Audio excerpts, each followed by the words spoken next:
ఒక పిల్లగాడు క్రికెట్ ఆడాలంటే ఓ వైభవ్ సూర్యవంశీ కావాలన్నా, ఒక జైస్వాల్ కావాలన్నా, ఒక ధోని కావాలన్నా గాని ఆ రాష్ట్రాల్లో వాళ్ళ రాష్ట్రాల్లో బీహార్ లోనో, యూపీలోనో, జార్ఖండ్ లోనో, మధ్యప్రదేశ్ లోనో, తమిళనాడు, కర్ణాటక, ఆంధ్ర, ఆఖరికి ఆంధ్ర కూడా బాగా డెవలప్. అక్కడ ఉన్న ఇన్ఫ్రాస్ట్రక్చర్ అవకాశాలు ఎక్కడ కూడా తెలంగాణలో లేవు. హైదరాబాద్ లో కూడా లేవు. వాళ్ళకు ఉన్న గ్రౌండ్ ఒకటి, ఆ గ్రౌండ్ గవర్నమెంట్ లీజ్ లో ఉంది. దాని మీద స్టేడియం కట్టుకున్నది 100 పంచాయతీలు. అక్కడ ₹1 నుంచి 69 కోట్ల దాకా స్కాములు జరిగినాయి. మీకు అందరికీ తెలుసు. గత 20 సంవత్సరాల్లో మేము అంచనా వేసిన దాదాపు 1000 కోట్ల రూపాయలు బీసీసీఐ ద్వారా వచ్చినాయి. 19 సంవత్సరాల ఐపీఎల్ ఆర్గనైజేషన్ లో 2018లో డబ్బులను చూసి ఆ డబ్బులు కొల్లగొడదామని తెలంగాణ ప్రీమియర్ లీగ్ చేస్తామని చెప్పి హైదరాబాద్ క్రికెట్ అసోసియేషన్ 2018లో తలపెడితే అప్పుడు మనం కంప్లైంట్ చేసినాం. వీళ్ళ పేరు హైదరాబాదు, వీళ్ళ ఊరు హైదరాబాదు, వీళ్ళు ఉండేది హైదరాబాదు. తెలంగాణ జిల్లాల్లో వీళ్ళు ఏం చేస్తారు? వీళ్ళకు ఇన్ఫ్రాస్ట్రక్చర్ లేదు, రీచ్ లేదు. తెలంగాణ మా కంట్రోల్ ఉన్నది. మీరు చేస్తే మా ద్వారా చేయాలి, లేకుండా మాకు పర్మిషన్ ఇవ్వాలి. మా గుర్తింపు గురించి మేము కొట్లాడుతున్నప్పుడు వీళ్ళకి ఇయ్యొద్దని కంప్లైంట్ మనం చేసినాం. అప్పుడు చేస్తే బీసీసీఐ ఆ గవర్నమెంట్ వాళ్ళు చేసేది గుర్తింపు లేదు కాబట్టి ఎవరాడినా గానీ దానిలో ఉన్న రూల్ ప్రకారము పనిష్మెంట్ కు గురైతారు. మీరు ఎట్టి పరిస్థితుల్లో కూడా అందులో ఎవరు పార్టిసిపేట్ చేయడానికి సర్కిల్ అప్పట్లో పంపించారు. ఆ సర్కిలర్ దేశమంతా పంపించారు. తెలంగాణలో తెలంగాణ ప్రీమియర్ లీగ్ పేరు మీద హైదరాబాద్ క్రికెట్ అసోసియేషన్ ఒక లీగ్ చేస్తున్నది. అది ఆథరైజ్డ్ కాదు. అందులో పార్టిసిపేట్ చేస్తే మీకు పనిష్మెంట్ ఉంటది. అఫీషియల్స్ గానీ ఏ అసోసియేషన్ కానీ అందులో పార్టిసిపేట్ చేయదు, దాన్ని ఎంకరేజ్ చేయదని 2018లో ఉత్తరం పంపించింది. ఒక సర్క్యులర్ అఫీషియల్ గా చేసింది. దాన్ని బేస్ చేసుకున్నది. ఆ రోజు నుంచి ఈ రోజు వరకు కూడా హైదరాబాద్ క్రికెట్ అసోసియేషన్ మీరు తెలంగాణ అన్నారు కదా, మీరు తెలంగాణ పేరు పెట్టొద్దు, తెలంగాణ ప్రీమియర్ లీగ్ అని చెయ్యొద్దు అని బీసీసీఐ చెప్పినాక తరువాత నువ్వు ఏం ఉత్తరం రాసినావు, ఏ కోర్టులో కేసు వేసినావు, బీసీసీఐతో నీకు జరిగిన ఒప్పందం ఏంది? ఇవాళ నువ్వు TG20 పేరు మీద అయితే లీగ్ చేయదలుచుకుంటావు హైదరాబాద్ క్రికెట్ అసోసియేషన్, వాళ్ళకి పర్మిషన్ ఎక్కడుంది? బీసీసీఐ పర్మిషన్ ఇయ్యలే. వీళ్ళు అప్లికేషన్ పెట్టుకున్నారు, ఆ కాంప్లికేషన్స్ ఉన్నాయి. తెలంగాణ క్రికెట్ అసోసియేషన్ అబ్జెక్షన్ చేస్తున్నది. జిల్లాల్లో వాళ్ళు ఉన్నారు. తెలంగాణ పేరు మీద మీరు చేయొద్దని ఆబ్జెక్షన్ ఉన్నది. కోర్టులో మీ కేసు పెండింగ్ ఉన్నది. ఆ టైం ఉన్నది. ఇప్పుడు మేము పర్మిషన్ ఇయ్యామని చెప్పింది బీసీసీఐ.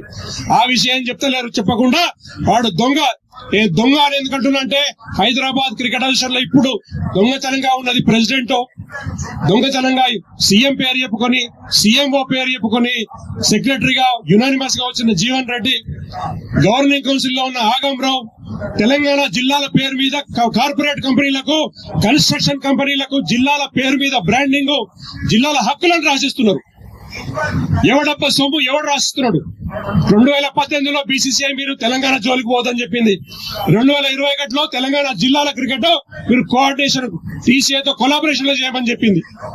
అప్పటి నుంచి ఇప్పటికి 3 సార్లు బాంబే హైకోర్టు, ఓసారి సుప్రీంకోర్టు, వేరే మ్యాటర్లలో మీకు సిఐడి అరెస్ట్ చేసిన మ్యాటర్లో గానీ జిల్లా కలెక్టర్లు జిల్లాలకు పోయి హెచ్సీఏతో అనుబంధంగా ఏదో డెవలప్ చేద్దామని పోయినప్పుడు కానీ ప్రతిసారి కూడా టీసీఏ అక్కడ ఉన్నది. ఆల్రెడీ టీసీఏ చేస్తున్న పని ద్వారా మీరు ముందుకు పోవాలి తప్పితే సొంతంగా పోవద్దు అనేది కోర్టులు చెప్పినాయి.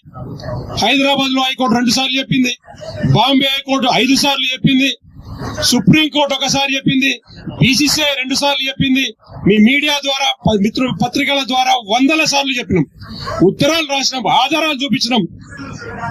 Court directions, supreme court citations, court directions ఏమున్నాయి, చట్టం ఏం చెప్తుంది, న్యాయం ఏం చెప్తుంది, ఇవన్నీ చెప్పుకుంటూ వచ్చినాం. వచ్చి సుదూర ప్రాంతాలకు వచ్చి కూడా అమ్మాయిలు పాల్గొంటున్నారు. మరి ఎన్నో రోజులకెళ్ళి అనుకుంటున్నాము హైదరాబాద్ క్రికెట్ అసోసియేషన్ మెడల్ వంచాలంటే వేరే మార్గాల్లో వెళ్ళాలి. కేవలము వాళ్ళకి రిప్రజెంటేషన్ ఇచ్చుకుంటా మాకు అదే తెలియదు ఇదే తెలియదు అంటే కాదు, మనము నూతన పద్ధతిలో వెళ్ళాలని చెప్పని ఆలోచన చేస్తూ ఉంటే మరి ఈ రోజు ఇందిరా పార్క్ దగ్గర ధర్నా చేయడము మొట్టమొదటిసారి, ఫస్ట్ టైము ఒక స్పోర్ట్స్ బాడీ, ఒక క్రికెట్ అసోసియేషన్ ఈ రోజు ఇందిరా పార్క్ ధర్నా చేస్తున్నాం అంటే అందరికీ కూడా శుభాకాంక్షలు తెలియజేస్తున్నా. అయ్యా, భారతదేశంలో క్రికెట్ బీసీసీఐ నడిపిస్తా ఉంది. బీసీసీఐ కేవలం భారతదేశంలో క్రికెట్ కాదు, ప్రపంచంలో 108 దేశాలున్న 110 దేశాలలో బీసీసీఐ ఐసీసీ నడిపిస్తా ఉంది.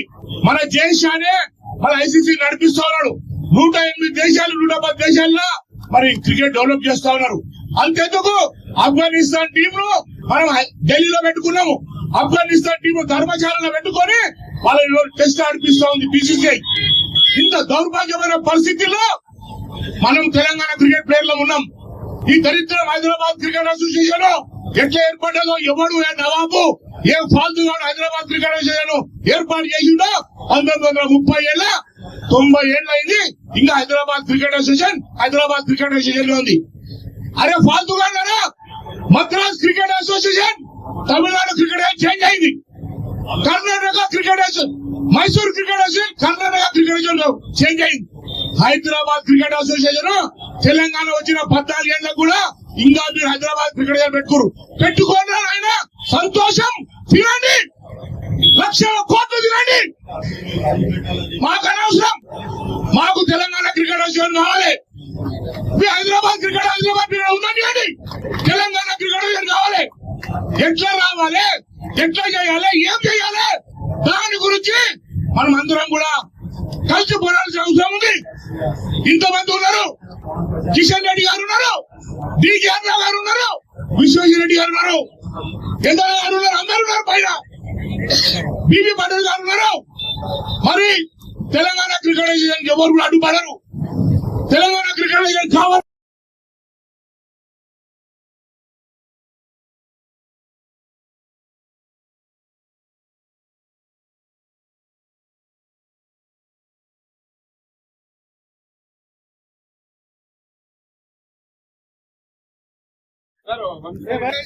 అమలు చేయాలి, ఆధారంగా టీసీఏకు గుర్తింపు ఇవ్వాలి. ఆధారంగా టీసీఏ